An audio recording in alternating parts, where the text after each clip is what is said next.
Hello, everyone. My name is Dwayne France. I'd like to welcome you to tonight's webinar. Just wanted to give you a heads up. I want to give it a couple more minutes for some of the late arrivals or anyone having some technical difficulties. So if you just bear with us, we'll be starting in just a few minutes.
Hey, everyone. We've got about 10 attendees, so I guess we'll go ahead and get started. Welcome to the April Military Spouse Advocacy Network webinar. This webinar is titled Returning Home Reintegration from the Service Member Perspective. My name is Dwayne, and I am the Military Spouse Advocacy Network Deployment and Resilience blogger. So I'll give you a little bit of background on me here in a few minutes about why this is a good topic for me. So I am a clinical mental health counselor. I am a licensed professional counselor candidate, currently practicing in Colorado Springs, Colorado. 2015, I was the NBCC Foundation Military Scholar, and I also work in a program that provides mental health counseling to veterans and their spouses at no cost. I am active in legislation advocacy for veteran mental health. I work with our local veterans court, and I also write in various different places. The primary one here being the Military Spouse Advocacy Network, but also have been featured in several different online publications. And that's the civilian part of me. The military part of me was that I retired in the United States Army after 22 years of service. I've got 5 deployments. I did a 15-month tour in Iraq in 06, 07. I did a tour in Afghanistan from 2009-10, another one to 11 to 12, and then I was in North Africa in 2013 and Bosnia way back in the last century. My wife and I have been married for 18 years, and so she was with me for 4 out of those 5 deployments. I wasn't a mental health counselor. When I was in the military, I was actually in transportation and logistics. Decided to do something a little different, but we spent our time in the 82nd Airborne Division, 4th Infantry, 2nd ID, Recruiting Command in Germany, and then back here at Fort Carson, where we've been here since 2006. So I've seen the military spouse experience from the service member side, and recognize the challenges that really come with reintegration, especially from the service member standpoint. So I'd like to tell you a little bit about one of my reintegration stories, and this was when I was in Iraq in 2006, 2007. We would actually been sent on 12-month orders and ended up being extended for another 3 months. This map that you see on the left side of your screen is actually the northeast section of Baghdad. Those 2 stars were the 2 different camps that we would travel back and forth. Essentially, for 15 months, I lived my life in a 4 square mile area. Where my position was, I stayed on our camp, which was down there in the southeast. And I usually went out maybe once a month, twice a month to the other camp. The soldiers in my unit were there every other night, essentially. But life gets really restricted whenever you live your life in a 4 square mile area. One of the challenges with redeployment these days is that it happens very quickly. So this was December in 2007. We left Baghdad on a Tuesday, the 18th, and we were back in America on Friday the 21st. So it was only a matter of 3 or 4 days between when I was lifting off in a helicopter, leaving my camp in Rustamaya, to when I got back to Colorado Springs. And so, of course, we're all excited to get back before Christmas, which was the following Tuesday. So my wife had started going to a new church while I was deployed, and she said we should go to services on Sunday. And I said, sure, okay, why not? Well, the church that she chose was one of these great big auditorium, huge open space. We go there, lots of crowds. It's the weekend before Christmas. Of course, my kids that were toddlers at the time, maybe they were 5 or 6, they sent them off to kids' church. Then, of course, she and I go sit down, and she said, oh, I'm going to go to the bathroom. And she gets up and leaves, and all of a sudden, I realized that not a week before, I was in an active combat zone. And the hair started standing up on the back of my neck, and I was realizing that I was sitting in this huge room full of strangers, and I really started to get agitated. When I came back, or when she came back, she could see that I was really nervous, and it was a challenge for me. And it was surprising for me because this was supposed to be a happy time. This is supposed to be a joyful time. I'm, spending time with my wife. We haven't, been together, and this is Christmas. And so this is something that a lot of veterans experience especially with this very quick deployment from one place and then coming back. This was a time where my wife was going to be very excited, very pleased. Unfortunately, or however it worked out, we actually did never end up going back to that church because I had such a negative experience with that. And so this was really the first experience for me to understand that something different is going on, and that my reintegration and reintegrating, having my wife experience that reintegration at the same time, would be very, very different. So I'd like to talk to you a little bit about a lot of the things that veterans experience whenever they come back, or service members whenever they come back from deployments. If you have any questions, feel free to type some questions. I see Narissa, thank me for my service. Well, thank you and thank the spouses, because you guys serve in very much the same way, in a different way than we did when we were in the military. But one of the things from the veteran perspective, from the service member's perspective, is that we experience a lot of paradoxes whenever we come back from deployments.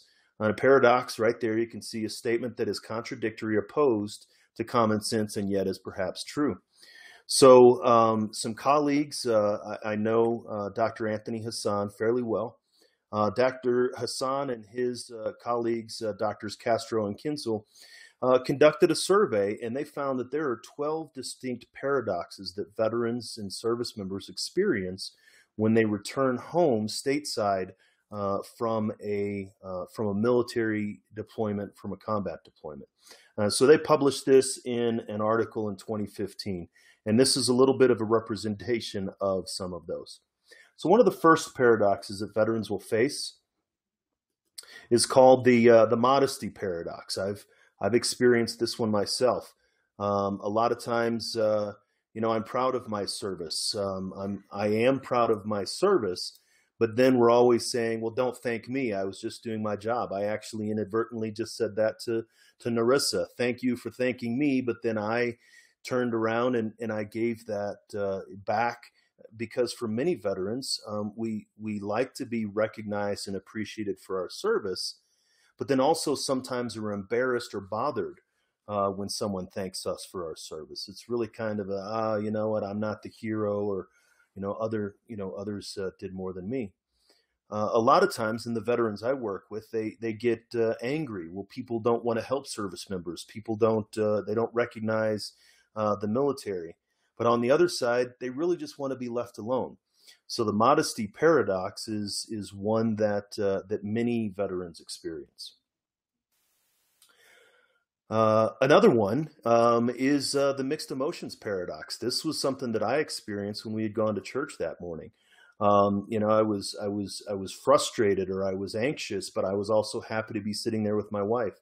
A lot of times, the emotions that are beneficial when we're deployed, things like we're taking care of the mission, we're very serious, we're maybe anger. Those things are appropriate there, but they're not appropriate really here at home. And so on the one side, the veteran may be angry, and then they may be very happy. I'm often sad, but then also I should share my feelings with families and friends. They're happy to be home and are angry about things that happened during deployment. And so there is a lot of mixed emotions, and trying to figure out how to take those emotions from when we were deployed and apply them here back at home, or to not apply them. So this is an experience that a lot of veterans aren't even aware of, about why things make them angry, why things bother them. I do recall that coming back from that Iraq deployment, most of our travel happened at night, and there wasn't a lot of traffic at night because of a curfew. And so me driving at night, it took me a long time to understand why I was nervous about driving at night whenever there was traffic around, until somebody helped me explain it. So a lot of these things, the mixed emotions, are not really well known to veterans and service members until somebody explains it to them. Another one that is common is when we're in one place, we want to be in the other place versus when we're here, we want to be there. When we're here, I want to return to deployment. I understood what was going on. I want to be there where it matters. Whenever we were there, well, I just want to be home. I want to miss my family. And so there's this, we always want to be somewhere else than where we currently were at. This was famously in the movie Apocalypse Now. He says, whenever I was home, all I could think about is getting back to the jungle. And when I was here, all I could think about was getting back home. It's not so much having to do with the fact that I don't love my wife and I don't enjoy my time with my children, but I often found myself thinking about things that were happening when I was deployed, especially when I was a platoon sergeant or I was in charge of soldiers. Maybe I was on mid-tour, or I was thinking about the place that I just left and what more could I have done. And so it's a challenge to be able to make that switch and to be comfortable enjoying where I'm at. And some of that takes a little bit of a little bit of a shift in mindset. If I happen to be going too fast, please somebody let me know. And if you have any questions, feel free to, or statements, feel free to type them, and I'll try to address them. Thank you, Amy. Amy says I'm doing great. Thank you. This next one is called the Kanji Paradox. And so the kanji is Japanese symbolism. And so Japanese culture of shame and guilt.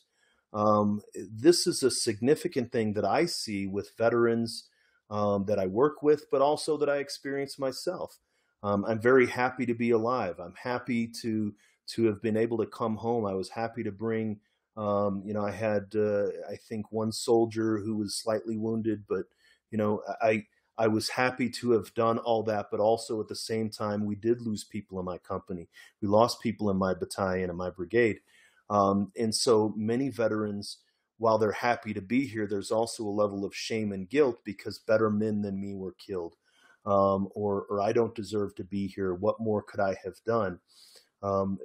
These kind of things, these go beyond what people may know as post-traumatic stress disorder. But this really has to do with our internal feelings of what is right and wrong. And so we're happy to be home. We're pleased to be with our families, but we feel guilty that teammates may not have been so lucky. And so the shame and the guilt, I recall several times after I came back from my first deployment in Afghanistan, that I'd be watching the news daily to see if anybody that I knew that I left, that it was in the unit that replaced us, what more could I have taught them? What more could I have shown them? What might have happened if I didn't, do this or do that? And I deliberately had to shift myself away from focusing on that because it started to intrude on on my wellness, on my happiness. So again, not recognizing that the shame and guilt are there is something that it just kind of you carry it along with you. My wife makes fun of this one a little bit. It used to be that I could sleep wherever I wanted to sleep, that I could sleep through a hurricane. Actually, as a matter of fact, when we were in Fort Bragg, North Carolina, I literally did sleep through a hurricane one time. But the Morpheus Paradox is based on the Greek god of sleep. We're physically exhausted, yet we're unable to sleep. We're so tired. We're so worn out, mentally, emotionally, perhaps even spiritually. And we want to do nothing but sleep. And at the same time, we don't have the ability to sleep. We don't have the ability to calm down. So we want to, and we can't, or we don't want to, and we sleep too much. And so this is a challenge for a lot of veterans. The courage paradox. I see this in many different ways. The courage paradox is we see ourselves as strong and courageous, yet we're also afraid of being viewed as weak and damaged.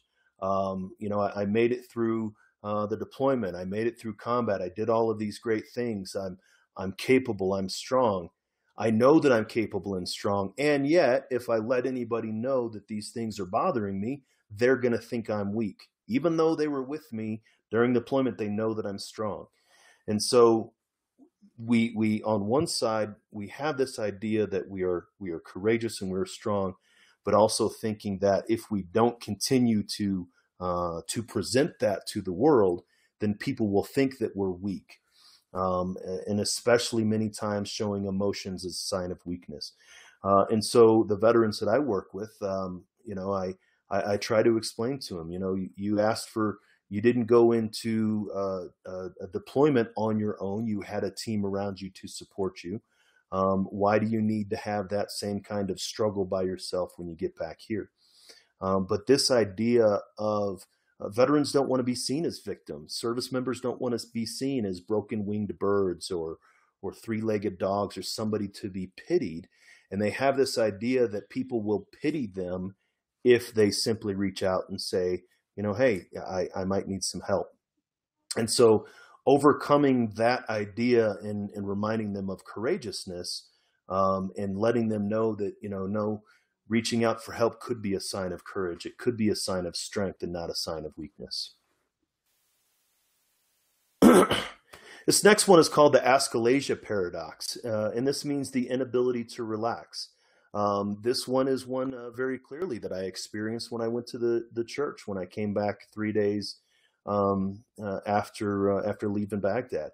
They want to relax and enjoy life, but we've forgotten how to relax. My brain biologically wouldn't allow me to find that to be a safe place. But also psychologically, I couldn't find that to be a safe place. I wish I could have enjoyed that time with my wife, but I was like a long-tailed cat in a room full of rocking chairs. I couldn't relax.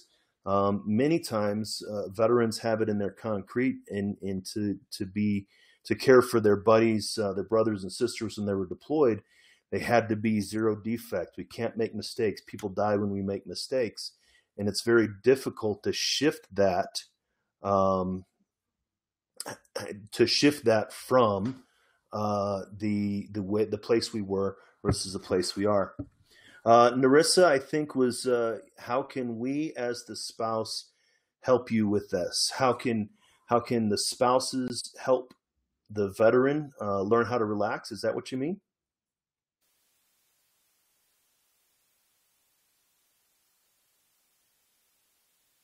And I don't want to give too much of a lag, but I think that, and I think a lot of this is understanding. Helping my wife was much more aware of this than I was. This is something that the spouse you can recognize. Hey, it looks like you really want to relax, but it doesn't seem like you have the ability to. The way to start helping veterans kind of understand a lot of these things is just to help generate that awareness. First, whenever someone wants to change, they have to be aware that they need to change, or that change is possible, and then they have to want to change. And so, and I would say that if we did all that, and I even actually talked to some spouses, say, when you see them starting to, the hair standing around the back of their neck, or they get that wild look in their eye, just pointed out to him, said, hey, it looks like you're a little nervous right now. Is everything okay? Yeah, I'm fine. Well, if you want to, and we'll do that, is you'll reach out and you'll kind of try to, just bring it to their awareness and, oh yeah, I'm fine.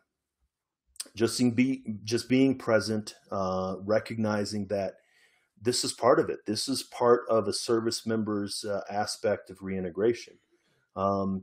I know that after a little bit, and it actually, I think, took me a week or two to explain to my wife how I felt in there. Now it's, of course, it's a funny story, and we explain it a lot of different times, but it was difficult. I didn't even understand it. And so having someone come in from the outside and say, you know what, I think this might be something that you're dealing with. This next one was a pretty big one, or is one for many veterans. Service members formed intimate bonds with their teammates that will last a lifetime, yet struggle to form or reform intimate relationships with others. Really, very much with our spouses. I have no shame, and I say it quite often, is after both the Iraq deployment and my first Afghanistan deployment, my wife and I went to marriage counseling. It wasn't because we were on the edge of divorce. It wasn't because we were about to break up, but we just needed a tune-up. We just needed to, we weren't communicating at the same way. A lot of it was that I had changed. A lot of it was that she had changed during the deployments. And the experiences that both of us had, both separately and together, were very different. And so figuring out how to reform those intimate bonds, and not just with our spouses, but with people in the community.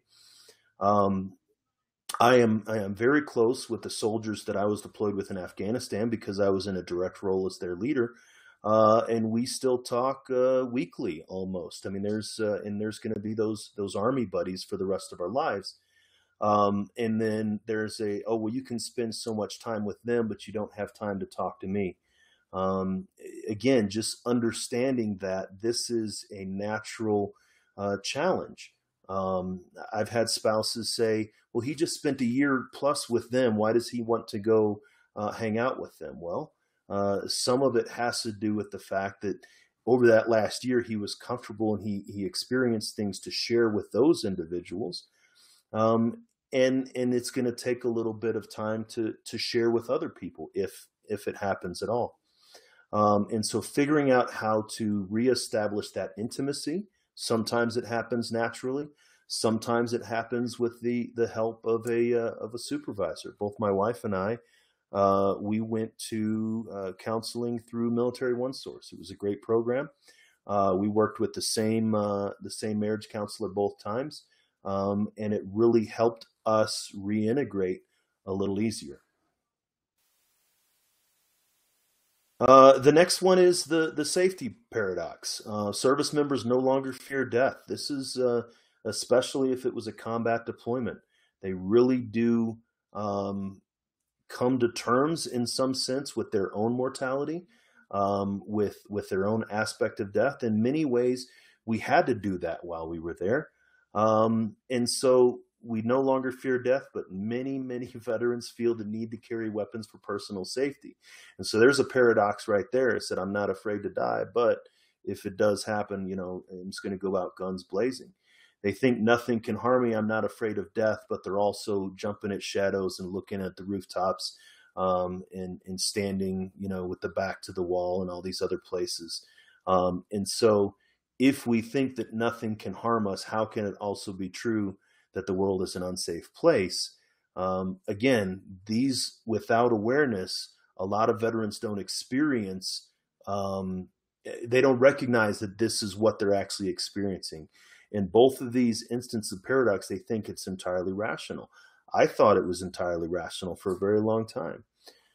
Here in downtown Colorado Springs, whenever I go to the courthouse, I work with our local veterans court. I didn't even realize it until about 4 or 5 months ago that I was keeping my eyes on the rooftops, until I actually saw somebody on the rooftop and I had to crane my neck walking across the street when I saw somebody there.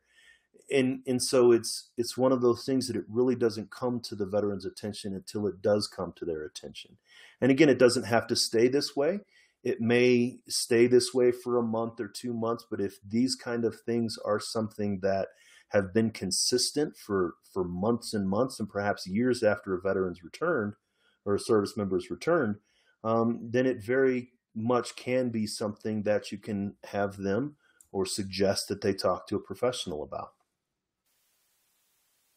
The paradox of the veteran's story. This is the biggest one, and this was a big one for me. We want to be understood, but they don't want to talk about our experiences, how we're feeling, or what we're thinking. On the one hand, I say to myself, I need to get this out of my head. But on the other hand, I don't want to talk about it. I don't know how to explain it.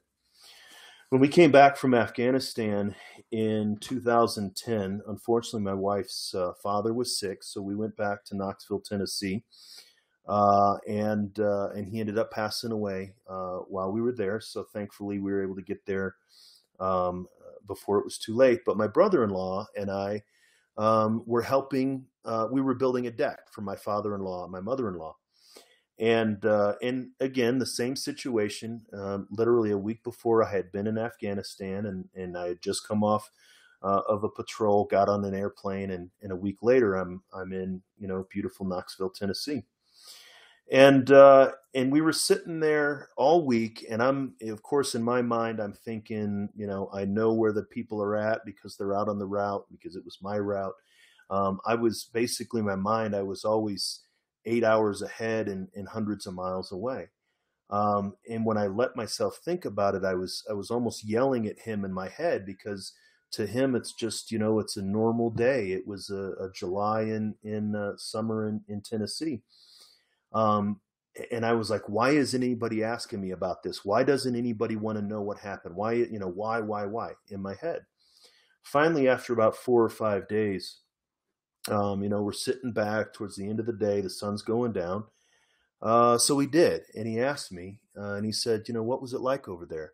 And at that precise moment, I had wanted to tell him the entire time, all the way up until that. At that moment, I clammed up. I didn't want to tell him. I said, it was rough. It was bad. I mean, and it was in this entire week, I'd wanted to tell him, and then when I had my chance, I decided I didn't want to tell him. And so there is the paradox of the veteran story is we want to tell our story, but we also don't know how to tell our story. And we're concerned that if we do tell our story, people will think that we're crazy or monsters or wrong or bad. We don't want to hurt people with the stories we tell, and so a lot of times we'll tell funny stories, or we'll tell safe stories or things like that. And so this is another big paradox that a lot of veterans don't have the ability to overcome unless they're aware of it. Now, finally, after a while, I've been able to talk about some of my combat experiences. Some of it with my wife, some of it not with my wife, because she's frankly said, you know what, I don't want to know everything, which is okay. And being able to tell the story in some instances, and maybe tell the story in different ways in different instances, at that point, it can be helpful. The next one, which my wife points out sometimes for me, I'm a Jeep guy. I don't ride motorcycles, but trying to climb rocks and go out on risky trails. We're experts at taking calculated risks in combat. We make sure that there's a risk assessment for everything. We don't take more risks than we need to. We're very careful. It matters over there. But then when we get back here, we're, buying motorcycles, going 90 down the interstate and skydiving and all this other stuff. We engage in high risk behaviors back home. And so this is a change in behavior. Again, a lack of awareness can just make it seem like it's a normal experience. And then this last one can be a pretty big one. The life meaning paradox, the meaning behind what life means. Service members have learned to value the important things in life, like family, like love, like freedom, all of these different things. And yet we have difficulty letting go of the little things, like the guy that cuts us off in traffic, or the person that's moving slow, the slow cashier, or something like that. In the grand scheme of things, that really doesn't mean a whole heck of a lot, but we have a very hard time kind of coming to terms with that. While at the same time, we put more meaning on different things. I see this a lot with veterans. Once they leave the service, their service meant a whole lot to them. But then when they leave the service, their service doesn't their job outside the military. They don't seem to have the same purpose and meaning that they had whenever they were in the military. And so these are just some of the paradoxes that a lot of veterans experienced as they transition, as they return from deployments, or maybe as they leave the military. For me, this is an opportunity for you to be able to ask me questions. I think we have the ability to unmute, or if you'd like to type your questions. Me as a mental health professional, and even what I'm trying to do here with the Military Spouse Advocacy Network, is to assist service members and their families in identifying and removing or minimizing the barriers to their mental, physical, emotional, spiritual, and behavioral wellness. And so I would be pleased to answer any questions that you may have.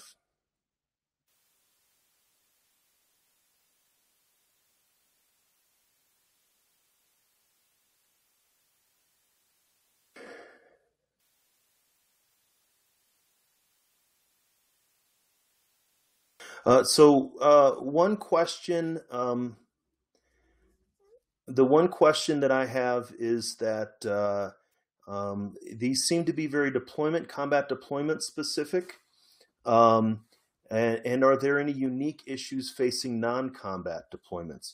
I think that even a lot of non-combat deployments, and I experienced two non-combat deployments, and they were very similar. The meaning that I had, the purpose that I had while I was deployed to both Bosnia and North Africa, I wasn't in physical danger there, but it still took me a little bit to kind of shift my thinking away from where I was when I was deployed. And so many times it's going to take a shift away from kind of where we were and the importance of what we took on. And so while a lot of these, especially with some of the Kuwait deployments or some deployments to Egypt, or even some of the naval floats, I think a lot of these can be very similar. Rose, you had mentioned that the biggest challenge that you have is your nephew understanding these paradoxes.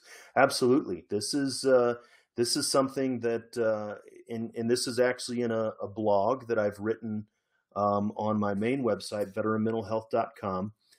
So if you look up combat veteran paradoxes, I think even through Google, you're able to see this. And I have had some family members send this to them and say, hey, what do you think about this? And I've had veterans and family members say there was 8 out of 10 or 8 out of 12.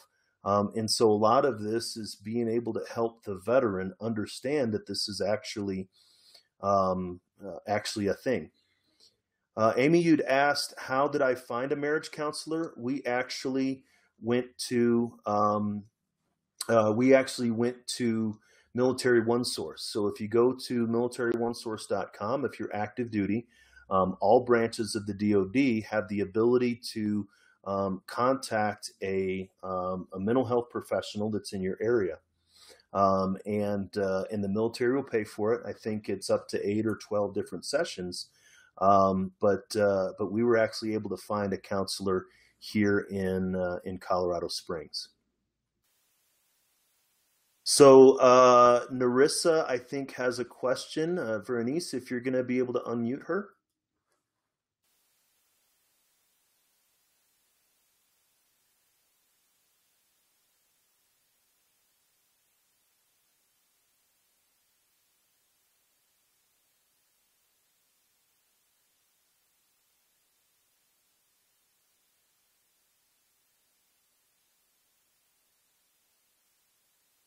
Oh, Can you hear I'm me? not. Okay, I did hear you. Narissa, go ahead. Great. Hey, so yeah, I'm actually the key spouse for the A4 at the Pentagon, and I work with a lot of deployed spouses. And I do advocate for them to seek marriage counseling, just in general when the active duty spouse comes back. But there's this ongoing fear of what goes on the record, and it's just, Sure. it's just built in. It's been there forever. And I do push the military one source because I think that's actually the one that's off the record. But providing options and pointers and just different things, different resources that I can give them that doesn't involve marriage counseling just seems like key for a lot of these folks who are just kind of aren't willing to go that route. Do you know what I mean? No, absolutely. And one thing that I can recommend, you being at the Pentagon, the Cohen Veteran Network is actually establishing clinics through Easter Seals of DC. And the Cohen Veteran Network is very similar to my program here in Colorado Springs, that they are providing no cost services to veterans and their spouses. Another option in DC is a program called the Headstrong Project. And it's similar to what the Cohen Veteran Network is doing, but they're able to, again, provide community-based services specifically for veterans and their families, or service members and their families, while working with therapists that actually understand the military culture. And so I can definitely provide those resources. There's some nationwide resources to be able to help kind of get over that idea of what goes on the record, what doesn't go on the record. Um, the other piece, I think, is the more that veterans and their spouses are able to understand these things, um, the more likely they may go to, once we know what the knock in the engine is all about, we tend to be able to go to the mechanic shop. And so really it's just a matter of, I think, awareness and understanding and getting the word out. I hope that answered your question, Narissa. Hannah, thank you for getting a better understanding. Relate to some of these in our last reintegration period. Yes, my wife said, I wish we would have known this when we get back.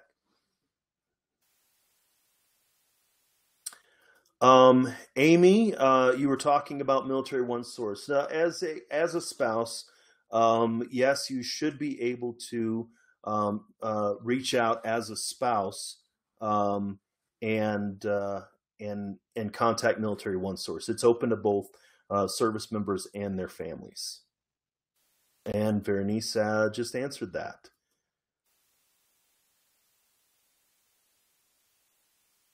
Okay, I think that those are the end of the questions. And thank you, Narissa, um, for thanking me. My response there. My email is there, dfrance@milspouseadvocacynetwork.org. I am the military and resilience blogger, so if you hadn't read the blog, not just mine, but many of our other terrific bloggers there. If you have any questions or any comments, anything like that, I would welcome it if you would share your recording with your spouse, or with other spouses. I was going to say, if you with your spouse, feel free to share with your spouse. I'm sharing it with mine. But yes, we are going to record this, or this is being recorded, and it will be placed online for viewing later. I think we'll also have, because I actually have this presentation in an infographic, so I think that we'll be able to send this out through the group. But if you want a copy of that or a link to that, feel free to email me at dfrance@milspouseadvocacynetwork.org. Okay, if we have no other questions, thank you once again for taking the time to attend Military Spouse Advocacy Network April webinar. Thank you very much. Goodbye.